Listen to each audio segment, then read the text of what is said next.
So we've got the return of the GOAT, one of the greatest weightlifters ever, possibly the greatest weightlifter ever, whatever way you want to define that. Lasha Talakatsi is back training weightlifting. Now, he took a break after the Paris Olympics. He got involved in politics, which I know is a sensitive subject, but to be honest, I don't quite understand the situation that he got involved in. But we're here to talk about something specific, which is a question on a lot of people's minds, and was always a question on people's minds, was would Lasha make the 500 kilo total? So he's in a position here to come back and potentially win 4 Olympic gold medals. So he had Rio, Tokyo, and Paris. Won all of those with ease. We were fortunate enough to see him in Paris win. Now he's back training again. Before we talk about the specific training he's doing in this video and why he might be doing that in relation to training, I'd like to get into the 500 kilo total first. But what are your thoughts on the whole thing, Mr. Dara Fitz? My thoughts are worrying, Owen. Okay. We've seen this a few times in weightlifting, right? Really phenomenal, world-class, once-in-a-generational talents retiring and coming back. And I've yet to see it happen where it happens successfully. I've been worried every time, particularly for somebody in Lasha's case, who is taking a rather large risk coming back to full-time training. So Lasha had some health issues which caused him to stop training and competing last time. Lasha's an incredibly large human being. And generally speaking, for the best health outcomes long-term, when you stop being a super heavyweight, you drop down weight over the course of 3 or 4 years, and then you can kind of go back to normal life. If you look at Matthias Steiner, what he did, he in great shape now, looks very, very healthy. Generally speaking, super heavyweights are not healthy athletes. And I also think that due to the sheer weights that super heavyweights are lifting, particularly in Lasha's case, the sheer weights he's lifting, he has such a distance to come back. Like, he's doing 120 kilo pulls here. He's doing 120 kilo kind of behind the neck snatch grip thrusters. That's a long way off what Lasha needs to be at. And there's a drastic amount of adaptation or retraining has to occur for him to get there. And those things have a big impact on people. Okay, so you're worried specifically about his health. Yeah. Very admirable. Which also, I would be worried as well. We talked about that before, that when he retired, we kind of hoped he'd just retire and finish. He'd done 3 Olympic gold medals, the biggest snatch ever in competition and in training as far as we were aware. Massive 225 kilo snatch, world record clean and jerk, massive totals, obviously. So you're not even worried particularly about his performance coming back. You're first worried about his health. See, I thought you were talking about, a lot of times we've seen athletes come back out of retirement and it hasn't gone great across multiple different sports. Yeah. We don't need to name and shame anyone, but we all probably have someone that we know of in their sport of choice where an athlete came back out of retirement and they probably should have just left it legacy-wise. Yeah, I definitely think, for me, health is the main concern here. Health, longevity, all of that good stuff. To be honest, Lasha is such a freak athlete that I'm not so worried about the performance. Like, you're conceivably talking about having 10 kilos on the closest person next to him at the next Olympics, even when he's not in great shape. And so I think in that sense, performance, I wouldn't be as concerned as I was. Look, we said it publicly on the podcast a number of years ago about Ilya Ilin's return, and a lot of people were really excited about it. And obviously Ilya wasn't able to make the return that he wanted to make. For me, Lasha doesn't quite sit in that bracket where the performance would be as much of the issue for me. So to answer the specific question a lot of people had and probably still have if they're wondering if the 500 is possible, there's basically 3 things that would be hugely impactful on his ability to do the 500 kilo total. Now, a lot of people are kind of worrying about his health. I think he's 32 years old now. There used to be this thing when I started weightlifting like 14, 15 years ago, whatever it was that once you hit 30, your weightlifting ability just dropped off a cliff. That just isn't the case. We've seen that multiple times now from different lifters. That isn't the reason. What it became apparent was the reason that lifters were probably training since the age of 8 to 10. And by that stage, they had 20 plus years of hardcore weightlifting done. They didn't want to take any more drugs. They didn't want to keep training. And there was newer, younger people coming up. And they probably lost that desire in a lot of those cases. So I think Lasha could have, and probably still could, have the physical capability to do a 500 kilo total. Of all the people in history, we never doubted that. But for a variety of reasons, it's unlikely to happen. So the first reason, just purely logistically in a competition, To do it in a competition, he would need to be willing to open very, very heavy and get somewhere where he'd go 210, 220, 230 on the snatch, for example. He'd need to be really sure that he was in that scenario. Now, to support that, first he would need the belief and the desire to do that 500 kilos. So if he comes back and wins his fourth gold medal, he'll have done something that no one else in weightlifting has done. A couple of lifters have come close, but never quite done it. So it's a mythical achievement in the sport of weightlifting. So he needs the belief and desire to hit 500 kilo total, which we don't know if he has, and we don't know if he wants to do that. He needs the ability to stay injury free. So the physical talent is probably still there based on the third reason, but he needs to stay injury free within his control in some reasons, but in some ways it's not within his control. But the third reason, to be honest, is can he take enough drugs and do it in a competition without being tested, or to get away with it through chemical means? That's just the long and the short of it. We need to acknowledge in weightlifting that the biggest lifts are not done natural. Very few weightlifting fans are under that illusion. Sometimes there's people where they're like, no, that person's natural, that's just really talented. But if we're all being honest with ourselves, we know that isn't the case, and the statistics are there to prove that otherwise, and we know that isn't true. So if there's a scenario where he needs to hit 500 kilo totals, there also needs to be a corresponding sufficient level of milligrams to do that, whatever that number is.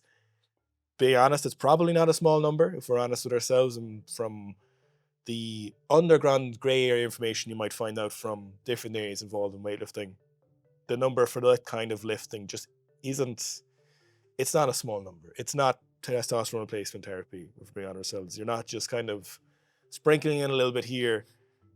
That requires a lot of drugs. Heavy gear. Heavy gear usage. If we're being really honest with the situation, that is the thing that is needed. He may not want to do that, health-wise, mentally. He may not be able to do that anymore. We have no idea how testing is going. We have no idea what was happening then. We don't really know what's happening now. So the feasibility of that happening is probably the biggest influence on that in competition. And so, given all those reasons, as it was before, even when he was younger and in peak shape, I don't think he's ever going to do 500 kilo total. Could he physically do it? Undoubtedly. Probably the only person in history that we could be reasonably sure of has the possibility. Probably has done it in training. Probably has done the two lifts separately in training that would be needed for that. I mean, we've seen 225 in competition. He's probably done 230 from low blocks or something like that. We've seen 270 from him in training. No doubt about his abilities, but doing it in competition now or before, I think is very, very unlikely. I think when you're looking at those reasons, when you're outlining that whole case here as well, you have to look at the idea of motivation or the idea of incentive behind the 5 kilo total. We've stated this a number of times. There is almost no incentive for Lasha except this kind of mythical 500 kilo as a number. There's almost no incentive for him to do that. Lasha going and winning a medal at World Championships, large monetary incentive for him to do it. Lasha going and winning an Olympic gold medal, gigantic monetary incentive for him to go and do it. Doing something like a 500 kilo total, even if you're cherry picking a competition like Owen is talking about here, where our temp selection could be perfect, we might not necessarily have the oversight of drug testing from countries that we wouldn't want to be drug tested by. Even if he cherry picked a competition like that where 500 kilos becomes more achievable for him, the monetary incentive simply isn't there. And I know we all look at sport as this kind of large scale thing of it means more than money. But if you're being realistic, for most athletes, sport doesn't mean more than money. For most athletes, sport is a means to an end. They'll really enjoy playing it. They'll love it. They'll love the training. They'll enjoy the stuff behind it. But at the end of the day, it's a job. And I want you to imagine, you're probably watching this, or many of you are probably watching this, about to go to work or else in work or else just come home from work. I want you to imagine having to work as hard as you've ever worked in your entire life for 3 years and not making any more money because of that. Or else just being able to do what you've done previously. And that's what the 500 kilo total would equate to. It would equate to more work than Lasha has ever done. It will be more difficult for him to do it now than at any other point throughout his career. And he probably wouldn't make any more money after doing it. And it does come down to that, like the basic sums of incentive and motivation here. there is a legacy question, the legacy around doing 500, and we've spoken about him being probably the most likely candidate in history, and certainly the most likely candidate right now who could ever achieve that. But besides that floating thing out there in the ether, there's no reason for him to do 500. You'd wonder how much he's getting. So usually countries pay a lot for Olympic gold. I'm not sure what Georgia pays. Sometimes it's made public, sometimes it's not, and very often there's tons of gifts and cash given. And if you talk to a lot of elite athletes, or you've talked to athletes in different sports and they win gold, very often different people, wealthy businesses will give them money, or they'll be gifted apartments and cars and pretty crazy things like that on top of the monetary value. There's just this esteem around Olympic golds. So him winning another Olympic gold is much easier for him than obviously pushing for that 500 kilo total. And like Dara said, it's probably not really clear, would it even be worth it financially for him? It would have to be an ultimate desire. Now, looking specifically at the training he's doing here, he's doing what would be considered very normal, basic periodization or return to sport, or starting a new training block after a long time off or after an injury. This would be just general physical preparedness. Now, a lot of times when we talk about general physical preparedness for you guys, we're talking about conditioning, higher volume squats, but this is also just very basic quality movements. And the further away from your peak you are, the more detrained you are, the more basic these movements are. So we're not even seeing him doing things like snatches yet or clean and jerks. He's literally doing sections and portions of each one of those lifts, like snatch, grip, push press with a back squat, strict press there, some random clean pulls at 160 kilos, probably 200 plus kilos below his potential max, more, probably 240 kilos below it. So he's just doing general physical preparedness. Georgia would have been heavily influenced by the Soviet model, as would pretty much every country in the world. Obviously, between the Soviets and what the Bulgarians did, they had the largest impact on sports science and on weightlifting in particular. And, if you were to read some of the older texts, for example, there's very specific percentages that they would dedicate through different periods of training and talking about when they would do these exercises, what exercises they would do. But this isn't unique to weightlifting. This is something that's present in multiple different sports, where you just coming in nice and slow, nice and easy, return to training. You don't want to rush that. So for 2026, if the goal is 2028, which I imagine it probably is, you're looking at 2 years there. Now, the thing is, he has to do 5 totals with the new Olympic qualification process. And he has, in some ways, a lot of time, but in some ways then it's not a lot of time. So this period of starting training now is pretty appropriate. And I think you'll start to see his training getting more specific here and a little bit less broad, but we'll probably see a lot of this if we do get to see more of his training, where he's doing the clean pulls and his snatch grip push presses behind the thrusters and strict presses, and just generally returning to training and feeling it out. For him, there's not really a need for him to be super specific right now, and he doesn't need to remember how to snatch. Lasha's body is never going to forget how to snatch. It's physically, is his nervous system, are his muscles, is his work capacity sufficient to remember how to snatch and express what he knows in his brain and do the work there that he's able to do, as opposed to, he's not coming back being like, what do I do with my legs? I would imagine the greatest, the heaviest snatcher of all time has that process so fine-tuned in his mind that it's more of the feeling of how heavy the bar feels, how explosive does he feel, is his leg strength appropriate? And that's a process that, after 3 Olympic gold medals between him and his coach, is probably pretty well defined. So this is more of a well-trodden roadmap. They'll know what they need to do. Obviously, because he's coming back to training, and he is a little bit older, which does need to be acknowledged as we're talking about, the process might be a little bit different. So they'll be obviously watching that closely, but it's going to be probably pretty similar to what they've done before. Has he probably taken this much time off? I don't think he has. We know Alien used to do that, where you take a large chunk of time off. But I'm excited to see Lasha lifting. I agree with the concern for health for sure. And we were saying that before, that when you're retired, it's probably for the best long term. But I will say, independently, as a weightlifting fan devoid of empathy for a favorite athlete, having the greatest lifter, one of the greatest ever, lifting during our time as fans of the sport, it is good. So on that level, it's great. On the other hand, I hope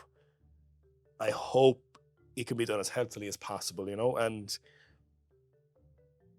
would it be disappointing to see him come back and not be as great?